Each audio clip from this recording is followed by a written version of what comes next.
جو آج کا پروگرام ہے اس کا عنوان ہے کہ آلات حاضرہ جو ہے نا، یہ صحیح حدیث کی روشنی میں جو موجودہ حالات اس وقت جا رہے ہیں دنیا کے، اس کا جائزہ میں ایک صحیح حدیث کی روشنی میں آپ کے سامنے بیان کرتا ہوں.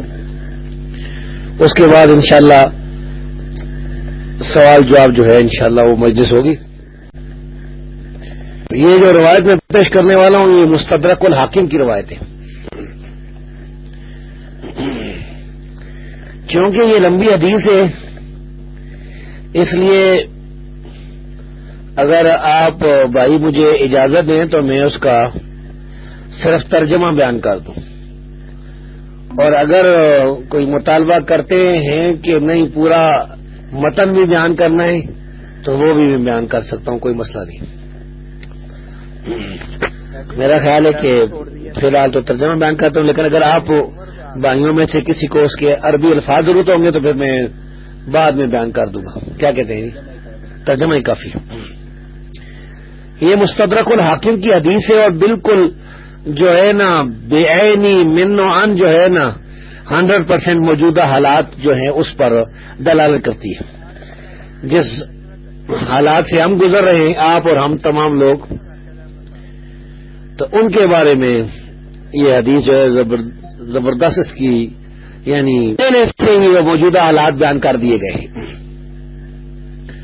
اور مستدرک الحاکم میں جلد نمبر 4 اور 540 نمبر صفحے پر یہ حدیث موجود ہے.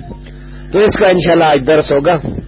اللہ تعالیٰ مجھے اور آپ سب مسلمانوں کو قرآن اور حدیث پر عمل کرنے کی توفیق عطا فرمائے.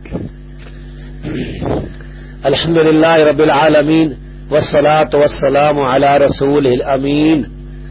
اما بعد، بسم اللہ الرحمن الرحیم.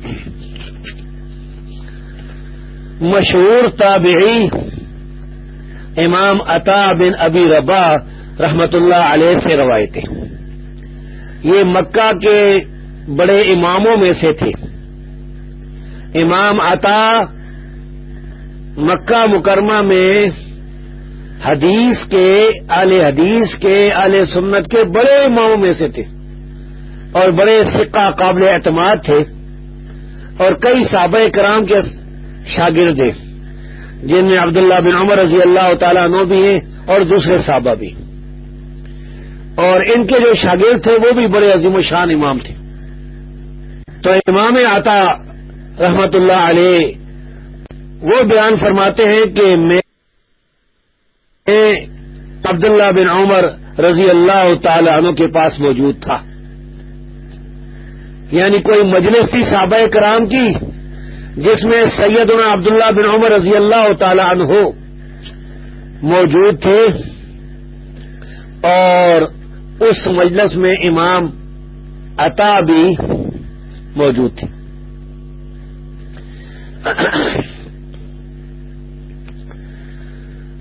پھر اس مجلس میں ایک نوجوان نے عبداللہ بن عمر رضی اللہ تعالی عنہ سے پگڑی کے بارے میں پوچھا. امامہ جسے عربی میں کہتے ہیں، یعنی عربی زبان میں امامہ کہتے ہیں اور اردو میں پگڑی کہتے ہیں. یہ لٹکانے کے بارے میں پوچھا، مسئلہ پوچھا. ظاہر ہے کہ جس کو علم نہیں ہوتا وہ علم والے سے مسئلہ پوچھتا ہے. یہ تو نبی کریم صلی اللہ علیہ وسلم کے زمانے سے یہ مسئلہ شروع ہوا ہے اور یہ قیامت تک رہے گا. فَاسْأَلُوا أَهْلَ الذِّكْرِ إِن كُنتُمْ لَا تَعْلَمُونَ. رب فرماتا ہے کہ تم اگر نہیں جانتے تو علم والوں سے پوچھو.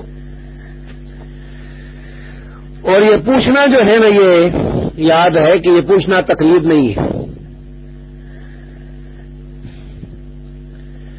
تو عبداللہ بن عمر رضی اللہ تعالی عنہ نے فرمایا انشاءاللہ تعالی میں تجھے علم کے ساتھ جواب دوں گا.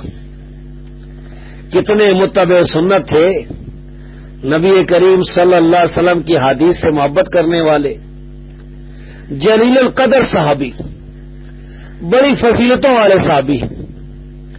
یہ وہ صحابی ہیں جن کے بارے میں صحیح بخاری اور صحیح مسلم میں حدیث ہے کہ نبی کریم صلی اللہ علیہ وسلم فرمایا کہ ان عبداللہ رجل صالح، بے شک عبداللہ بن عمر نیک مرد ہیں، وہ نیک مرد تھے۔ نبی کریم صلی اللہ علیہ وسلم کے زمانے میں انہوں نے شادی کی ہے، انہوں نے ایک دفعہ اپنی بیوی کو طلاق دے دی تھی حالت حیض میں، اور یہ ان کا جو واقعہ ہے یہ صحیح بخاری اور صحیح مسلم دوسری کتابوں میں موجود ہے۔ اور اسی طرح ایک اور انہوں نے شادی کی تھی، اور ان کے والد سیدنا عمر رضی اللہ تعالیٰ انہوں نے اپنے بیٹے کو کہا تھا کہ اس بیوی کو طلاق دے دو، انہوں نے اپنے والد کی بات نہیں مانی، تو والد نے پھر ہم سے ذکر کیا تو آپ نے فرمایا کہ اپنے والد کی بات مان لو۔ تو رسول اللہ صلی اللہ علیہ وسلم کے زمانے میں شادیاں کرنے والے جو نیک مرد تھے، نوجوان تھے، سیدنا عبداللہ بن عمر رضی اللہ تعالیٰ وہ اس حدیث کے راوی، اور انہوں نے فرمایا کہ میں تمہیں علم کے ساتھ جواب دوں گا۔ بد نصیب ہیں وہ لوگ جو سیدنا عبداللہ بن عمر رضی اللہ تعالیٰ عنہ کی گستاخی کرتے ہیں یا دوسرے صحابہ کی گستاخی کرتے ہیں۔ ہمارے یہاں حضروں میں قاری چاند کے نام سے ایک دیوبندی ہے، اس نے ایک رسالے میں لکھا ہے کہ عبداللہ بن عمر تو بچے تھے، یہ اہل حدیث رفع دین کی جو حدیث پیش کرتے ہیں وہ تو بچے تھے۔ تو میں کہتا ہوں کہ وہ ساری عمر بچے تھے یا بچپن گزارا ہے پھر جوان بھی ہوئے تھے۔ اگر ساری عمر کہتا ہے کہ وہ بچے تھے تو جھوٹ بولتا ہے، یہ ہو سکتا ہی نہیں کہ ایک بچہ پیدا ہو تو پھر ساری عمر وہ بچہ ہی رہے۔ کبھی ایک دن کا بچہ ہوگا، کبھی 2 دن کا، پھر کبھی اس پر 6 مہینے گزریں گے، سال گزرے گا، 12 سال گزریں گے، 20 سال گزریں گے، اس جوانی آئے گی۔ اور وہ رسالہ جو ہے وہ ہمارے پاس موجود ہے، وہ الدین کے نام سے رسالہ شروع کیا تھا انہوں نے۔ تو گستاخی کرتے ہوئے وہ کہتا ہے کہ یہ بچے تھے، حالانکہ رسول اللہ صلی اللہ علیہ وسلم فرماتے ہیں کہ وہ نیک مرد ہیں۔ تو انہوں نے فرمایا کہ میں تو علم کے ساتھ جواب دوں گا، اور پھر کہا کہ رسول اللہ صلی اللہ علیہ وسلم کی مسجد میں ہم 10 افراد بیٹھے ہوئے تھے، 10 آدمی موجود تھے۔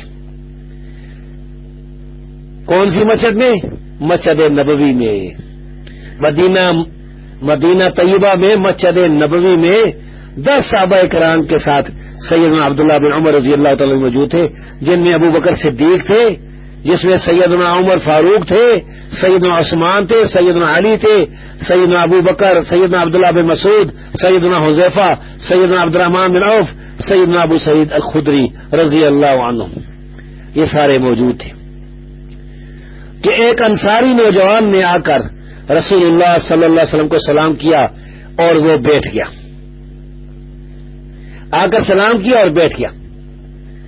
اس حدیث سے یہ مسئلہ بھی نکلتا ہے کہ مسجد میں جو آتا ہے نا اس کے لیے 2 رکعتیں پڑھنا فرض واجب نہیں ہے، پڑھے تو بہتر ہے، نہ پڑھے بیٹھ جائے تو جائز ہے۔ خیر یہ علیحدہ مسئلہ ہے۔ پھر عرض کیا اے اللہ کے رسول، مومنوں میں افضل کون ہے؟ ایماندار شخص ہے جو سب سے اعلیٰ درجے کا ہے، بہت بڑی فضیلت کا ہے۔ رسول اللہ صلی اللہ علیہ وسلم فرمایا وہ شخص جس کا اخلاق سب سے اچھا ہے وہ سب سے افضل انسان، اچھے اخلاق والا۔ اس نوجوان نے پوچھا اہل ایمان میں سب سے عقل مند انسان کون ہے، سب سے سمجھدار انسان کون ہے؟ رسول اللہ صلی اللہ علیہ وسلم فرمایا جو موت کو زیادہ یاد کرتا ہے،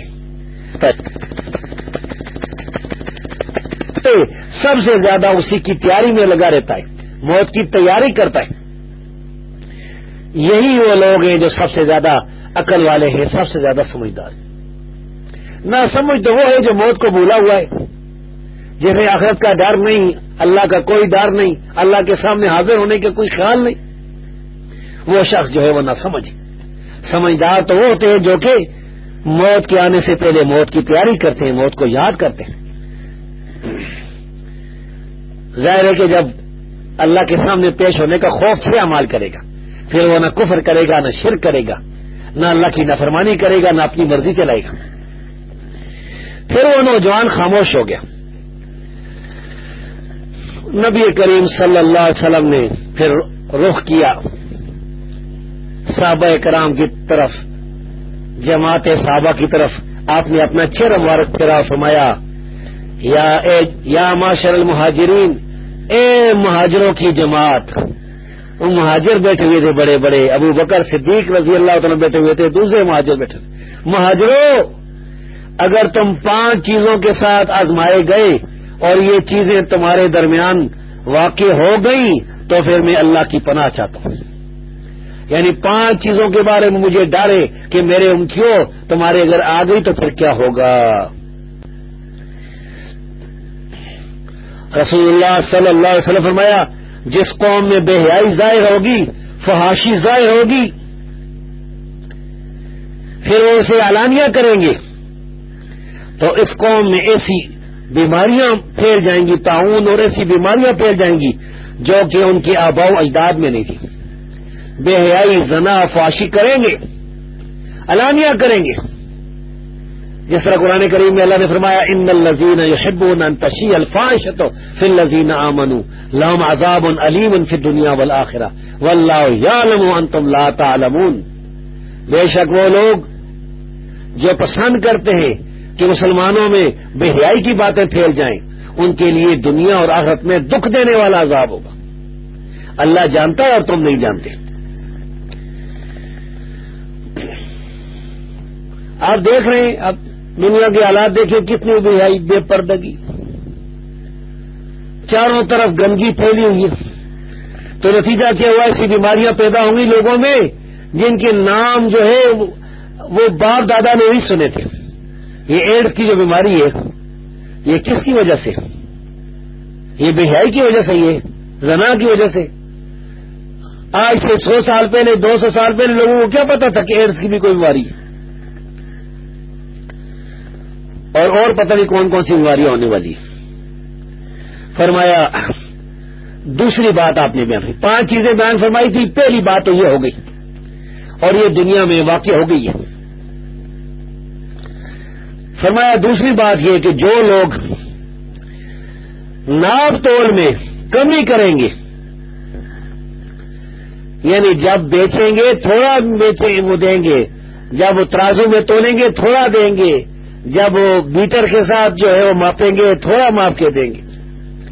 قوم یعنی شعیب علیہ السلام کی جو قوم ہے، قوم مدین، ان کی طرح. تو اللہ تعالیٰ انہیں قحط سالی جو ہے اس میں مبتلا کر دے گا. بارشیں نہیں ہوں گی، رزق تنگ ہو جائیں گے اور حکمران ظالم آ جائیں گے. اب دیکھیں مسلمانوں کی اکثریت جو ہے نا، وہ ظالم حکمرانوں کے پنجے میں جو ہے پھنسی ہوئی ہے. رزق کی تنگی بھی، بارشیں بھی نہیں. بارشیں جو ہے لوگ دعائیں کرتے بارش ہو، اللہ بارش کر دے، بارش ہوتی ہی نہیں. اور بعض پھر جب بارش ہوتی ہے تو اتنی شدید بارش ہوتی ہے، اللہ معاف کرے. میں جب گیا نا نوشہر، یہ اس دفعہ یہ جو بارشیں، تیز بارشیں بھی پاکستان میں، تو یہ دریائے کابل جو ہے وہ بہت تیزی سے جب چڑھا ہے نا، ادھر سے دریائے سندھ نے دریائے کابل کا جب راستہ روکا ہے نا، تو دریائے کابل جو ہے نوشہرہ پر چڑھ دوڑا ہے، شہر کو ڈبو دیا. جس بستی میں گیا تھا وہاں پر چھتوں سے اوپر تک پانی جو ہے آیا تھا، اور میں نے دیکھی لاشیں، گائیں پڑی ہوئی تھی، بکریاں مردہ ساری، بس جو باندھی ہوئی تھی جو قلوں کے ساتھ وہ ساری مر گئی. بلکہ جس دن ہم گئے نا، میں اور حافظ شیر محمد، ہم سے پہلے تھوڑی دیر پہلے ایک آدمی کی لاش بھی اس محلے سے اٹھائی گئی، اور ایک محلے میں کوئی 140 لاشیں جو ہے نا ملی ہیں. 140 ایک محلے میں، اتنے لوگ جو ہیں. اللہ رب العزت جو ہے وہ لوگوں کی جو کاروائیاں ہیں، لوگوں کے جو ظلم ہیں، اس کے بعد پھر وہ عذاب بھی دیتا ہے. تو فرمایا کہ جب لوگ ماپ تول میں کمی کریں گے تو پھر اس کے ساتھ انہیں آزمایا جائے گا. ایک دفعہ میں گیا نا ایک آدمی کے پاس، تو اس کا جو بھائی تھا وہ کہتا تھا یہ 1 روپے کا جو نوٹ ہے یہ پھٹا ہوا، اس کو دوسرے نوٹوں میں رکھ کے دکاندار کو میں دے کے آ جاؤں گا. یہ دھوکہ، یہ فراڈ، یہ ماپ تول میں کمی، تو پھر سزا تو ملنی. اور کئی دفعہ تو اللہ تبارک و تعالیٰ جو ہے وہ ڈیل دیتا ہے. تیسری بات فرمائی اور جو لوگ زکوٰۃ نہیں دیں گے تو آسمان سے بارش کے قطروں کو روک لیا جائے گا، اور اگر جانور نہ ہوتے تو بارش ہی نہ ہوتی، اللہ بارش ہی نہیں برسائے گا. زکوٰۃ کے درے زکوٰۃ لوگ کدھر ادا کرتے ہیں؟ بہت تھوڑے لوگ ہیں، اور جو ادا بھی کرتے ہیں وہ بھی اتنے وہ اس میں فراڈ کرتے ہیں، ایسے دھوکے کرتے ہیں. اپنے خوش آمدیوں کو جو ہے وہ پیسے زکوٰۃ کے دے دینا، اصل مستحقین تک نہ پہنچانا. چوتھی بات رسول اللہ صلی اللہ علیہ وسلم فرمائی اور جو لوگ اللہ اور اس کے رسول کے ساتھ معاہدہ توڑ دیں گے. اللہ کے ساتھ اس کے رسول کے ساتھ کیا معاہدہ ہے؟ ہر مسلمان نے یہ معاہدہ کیا، یہ وعدہ کیا ہے، لا الہ الا اللہ، اللہ کے سوا کوئی الہ نہیں، اللہ ہی معبود برحق ہے، اللہ ہی مشکل کشا ہے، اور محمد رسول اللہ، یعنی اس کی گواہی دیتا ہوں کہ محمد صلی اللہ علیہ وسلم اللہ کے رسول ہیں.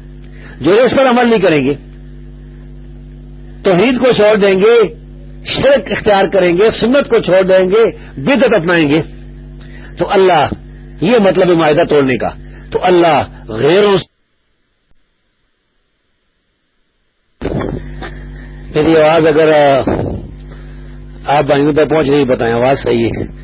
یہ ہمارے ہاں نیٹ کا بھی بڑا مسئلہ ہے جی، بس اللہ خیر کرے. اگر نہیں پورے پاکستان میں غالباً یہ مسئلہ ہے کہ میں جب یہ بیان کر رہا تو اچانک سارا ختم، تو مجھے یہ نہیں پتا کہ کس وقت میری آواز جو ہے نا وہ ختم ہو گئی تھی. تو میں ابھی جو ہے مائک چھوڑوں گا تو کوئی بھائی جو ہے نا مجھے بتائیں کہ کہاں تک میں جو ہے حدیث کا وہ مفہوم بیان کر چکا تھا اور پھر جو ہے وہ آواز میری رک گئی تھی. جی السلام علیکم. تو میں عرض کر رہا تھا کہ السلام علیکم. تو میں عرض کر رہا تھا کہ رسول اللہ صلی اللہ علیہ وسلم نے بیان فرمائی وہ یہ کہ جو لوگ ماپ تول میں کمی کریں گے تو انہیں قحط سالی، رزق کی تنگی اور حکمرانوں کے ظلم کے ساتھ پکڑ لیا جائے گا. چوتھی بات آپ نے یہ بیان فرمائی کہ اور جو لوگ زکوٰۃ نہیں دیں گے تو آسمان سے بارش کے قطروں کو روک لیا جائے گا، اور اگر جانور نہ ہوتے تو بارش ہی نہ ہوتی. چوتھی بات آپ نے یہ بیان فرمائی کہ جو لوگ اللہ اور اس کے رسول کے ساتھ معاہدہ توڑ دیں گے، یعنی لا الہ الا اللہ محمد رسول اللہ پر عمل نہیں کریں گے، تو اللہ غیروں سے ان کے دشمن یعنی کفار ان کو مسلط کر دے گا، اور وہ ان کے ہاتھوں سے بعض چیزیں مثلا علاقے مال وغیرہ چھین لیں گے. پانچویں بات آپ نے یہ بیان فرمائی کہ اور جب مسلمانوں کے حکمران کتاب اللہ کے مطابق فیصلے نہیں کریں گے تو اللہ انہیں آپس میں لڑا دے گا. پھر نبی کریم صلی اللہ علیہ وسلم نے عبد الرحمن بن عوف رضی اللہ تعالیٰ عنہ کو حکم دیا کہ ایک فوجی گروہ تیار کرے جس پر آپ نے انہیں امیر بنایا. صبح کو سیدنا عبد الرحمن بن عوف رضی اللہ تعالیٰ عنہ کالے رنگ کے موٹے سوتی کپڑے کا امامہ باندھ کر آئے تو نبی صلی اللہ علیہ وسلم نے انہیں اپنے قریب بلایا اور امامہ کھول دیا. آپ نے انہیں سفید امامہ یعنی سفید پگڑی بنوائی اور 4 انگلیاں یا اس کے قریب ان کی پشت پر لگا دیا اور فرمایا اے ابن عوف اس طرح امامہ باندھو کیونکہ یہ اچھا اور بہترین ہے. پھر نبی صلی اللہ علیہ وسلم نے بلال رضی اللہ عنہ کو حکم دیا کہ وہ جھنڈا ان کے حوالے کر دیں، تو انہوں نے اللہ کی حمد بیان کی اور نبی صلی اللہ علیہ وسلم پر درود پڑھا. پھر فرمایا ابن عوف اسے پکڑ لو، پھر اکٹھے ہو کر اللہ کے راستے میں جہاد کرو، ان سے لڑو جو اللہ کو نہیں مانتے، خیانت نہ کرو، غداری اور بے وفائی نہ کرو، مسلح نہ کرو یعنی دشمن کے ہاتھ پاؤں اور ناک وغیرہ نہ کاٹو، بچوں کو قتل نہ کرو. یہ ہے اللہ کا معاہدہ اور اس کے نبی کی سیرت. تو یہ روایت جو ہے یہ مستدرک الحاکم کی یہ روایت میں نے آپ کے سامنے جو بیان کی اور جلدی میں نے اب ساری روایت آپ کے سامنے پڑھ دی ہے کیونکہ پتہ نہیں ہوتا کہ نیٹ کس وقت جو ہے نا وہ اچانک ہی سنگل چھوڑ دے گا یا سرور سے ختم ہو جائے گی. تو اس میں قیامت کے سے پہلے کی جو 5 نشانیاں بیان کی گئی ہیں وہ آج کل کے آپ حالات میں دیکھ سکتے ہیں. وہ نشانیاں کس طرح جو ہے پوری ہو رہی ہیں. نبی کریم صلی اللہ علیہ وسلم کی یہ حدیث جس میں یہ پیشنگوئیاں بیان کی گئی ہیں وہ کس طرح 100% جو ہے وہ پوری ہو رہی ہیں.